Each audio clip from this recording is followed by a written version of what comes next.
एवढ्या मोठ्या प्रमाणावर हे उद्योग आहेत, हा. तर उद्या कोणीतरी ठरवलं की मला अशा पद्धतीचा उद्योग करायचा, ओके. तर काय होऊ शकतं? आणि ऑलरेडी ह्याच्यामध्ये इतक्या मोठ्या प्रमाणामध्ये उद्योजक आहेत. आज तुमचा जो कबाडीवाला तुमच्या घरापर्यंत येतो तो त्या सर्क्युलर इकॉनॉमीची एक चेन सिस्टम आहे ॲक्च्युअलमध्ये. कारण आपला फेकलेला कचरा आपल्या सोसायटीमध्ये असणारा कचरा वेचक उचलतो, तो उचलतो, त्याला तो सेग्रिगेट करतो. तुम्ही जर पाहिलं असेल बिल्डिंगच्या मागे जाऊन बघा, तुमचा सगळा कचरा वेगवेगळ्या कॅटेगरीमध्ये डिवाइड होतो. त्याच्यामध्ये सॉफ्ट प्लास्टिक, हार्ड प्लास्टिक, पत्रा, त्याच्यानंतर मेटल, आणि हे सगळं सेग्रिगेट केल्यानंतर तो कचरा वेचक आहे किंवा सोसायटीमधला जो व्यक्ती आहे तो कबाडीवाल्याला बोलवतो. तो कबाड त्यांच्याकडून तो परचेस करतो, 10 रुपये 12 रुपये जे काही रेटप्रमाणे घेतो.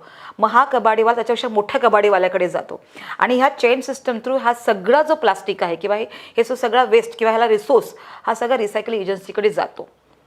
प्रॉब्लेम कसा आहे फक्त की जो कचरा आपण आपल्या कचऱ्यामध्ये न फेकता तो रस्त्यावर फेकतो, इकडे तिकडे फेकतो, आणि त्याला तो जेव्हा गटारामधली पडलेली बॉटल ती बाई नाही उचलणार ना, जी कचरा वेचक आहे. कारण ती बॉटल जर तिने उचलली तर तिने उचललेला जो कचरा आहे किंवा जे प्लास्टिक आहे ते खराब होईल, तिच्या प्लास्टिकला व्हॅल्यू मिळणार नाही. त्यामुळे ती गटारात पडलेलं प्लास्टिक उचलत नाहीत, पण तिने उचललेलं प्लास्टिक थोडंसं वेगळं करून ती विकते. आणि मला सांगायला खूप आवडेल की भारतामध्ये जे कचरा वेचक आहेत यांनी खूप वर्षापासून मेहनत घेतलेली आहे. म्हणजे कुठे ना कुठेतरी सर्क्युलर इकॉनॉमीमध्ये त्यांचा महत्त्वाचा भाग आहे.